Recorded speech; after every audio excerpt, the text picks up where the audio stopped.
We have some developments coming in over the same, wherein ahead of his visit to Bali for G20 Leaders Summit, Prime Minister Modi has released departure statement wherein he said, and I quote, "I will be visiting Bali, Indonesia on the 14th of November till 16th to participate in the G20 Leaders Summit, which is going to be chaired by Indonesia. And during this summit, he is going to have extensive discussions with other G20 leaders on key issues of global concern, such as reviving global growth, food and energy security, environment, health and digital transformation. Now, on the sidelines of the G20 summit, I will meet with leaders of several other participating countries and review the progress in India's bilateral relations with them. I look forward to addressing the Indian community in Bali at a reception on 15th of November, unquote. Now, in a significant moment for our country and citizens, President of Indonesia is also going to hand over the G20 presidency to India at the closing ceremony of this particular summit, and India is going to officially assume the G20 presidency from 1st of December this year. And also we're learning that Prime Minister is also going to extend personal invitation to G20 members and other invitees to G20 summit next year, which is going to happen here in India. And during the interactions at the G20 summit, he's also going to highlight India's achievements and the unwavering commitment to collectively address global challenges. Now, India's G20 presidency is going to be grounded in the theme Vasudhaiva Kutumbakam, which is one earth, one family, one future, which underlines the message of equitable growth and shared future for all. Let me go across to my colleague Srinjoy, who is joining us live on the broadcast, who is going to give us more insights on this crucial story. Srinjoy, a very crucial summit which is going to happen from today onwards in Indonesia, but the key focus remains when India is finally going to take over the G20 presidency. Yes, India takes over on the 1st of December. At this time, the issues will really be economic issues, issues that relate to climate change, and also the shortage of petroleum and food in the world as a result of the war between Russia and Ukraine. But there will also be very important meetings between Prime Minister Modi and several other leaders. What we are hearing, and we've heard from Jake Sullivan, the US National Security Advisor, even though the Indian side has not made any statement about this, what we've heard from Jake Sullivan is that Prime Minister Modi and President Biden are likely to meet. This could well be on the 16th. This is a very big meeting, Prime Minister meeting President Biden. Of course, President Biden will also be meeting Xi Jinping, but a meeting between Modi and Biden will be absolutely crucial.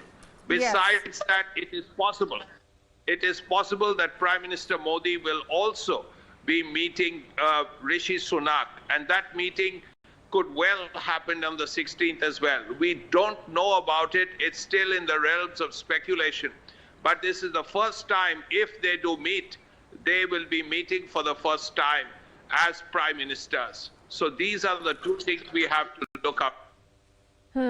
Right. And also we know that as far as this summit is concerned, food security, health, energy is going to be key focuses which are going to be deliberated upon. But on the other hand, Srinjoy, as we speak of India taking over the presidency of G20, there are of course going to be challenges as well, because this is perhaps an opportunity for the country to come forward as a leader to solve some of the pressing issues as well. Oh, undoubtedly, when India becomes president of the G20 and the G20 summit takes place in September between the 7th and the 9th is what we are hearing. It is an unprecedented situation when Modi will host Biden, Xi Jinping, Putin, Sunak, Macron, and at least 14 or 15 other great leaders. So it's a very big moment. Never in India, never has independent India played host to people of this level ever since 1947. So, of course, it is going to be a very crucial summit. All right, Srinjoy, stay with us. I'm also being joined by Ashok, Mr. Ashok, who is joining us over the phone line. Sir, thank you for speaking to Times Now. And as we speak of the G20 summit, how crucial this meeting is going to be? One, as India is all set to take over the presidency of G20. And second, the meeting is coming at a time when we know that the world is facing a uniquely challenging moments due to the pandemic, debt distress, food and energy security. Yeah, I think for these reasons, this summit is very important, very significant. As you mentioned, the second part that the world is going through and confronting huge challenges, both as a result of the impact of the COVID-19 pandemic, which struck the world in 2020, and also the Russia-Ukraine conflict, which has now been going on for the last 9 months. So it is imperative for the world to come together. And in this time, India has really emerged as a beacon of hope, as the Managing Director of the International Monetary Fund, Kristalina Georgieva, said a few days ago, that while there is a pall of gloom and darkness all around, India has emerged as a ray of hope and light, because India has been able to handle both the COVID-19 pandemic as well as the after effects of the Russia-Ukraine conflict much better than, number one, it was expected, what the world expected, and of course much better than most other countries, even in the developed world. So I think there is confidence. India has proved its leadership. It has emerged as a partner of choice, and all the challenges that you mentioned, whether food, energy, yes, climate change, etc., India has become truly indispensable to seeking solutions to all these challenges. And also in this G20 summit, Mr. Ashok, India is going to focus and is going to press on the issues, and also is going to perhaps lay a template as to the projection from India's side is concerned. But we also know that in the last few months, G20's credibility has taken a hit, and it is also staring at a crisis because there is an internal rift that is too palpable. So how do you think it is going to be a challenge for India? Because one, they will have to face the challenge of ironing out the differences and lead from the front. You see, I don't think it is G20, the credibility of G20, which has taken a hit.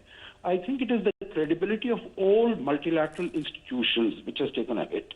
Because if you look at, when we started with the COVID-19, it was the WHO. It was really not able to rise up to the occasion. As far as the Russia-Ukraine conflict is concerned, the UN Security Council has found to be completely wanting in making any difference whatsoever to the progress of the conflict.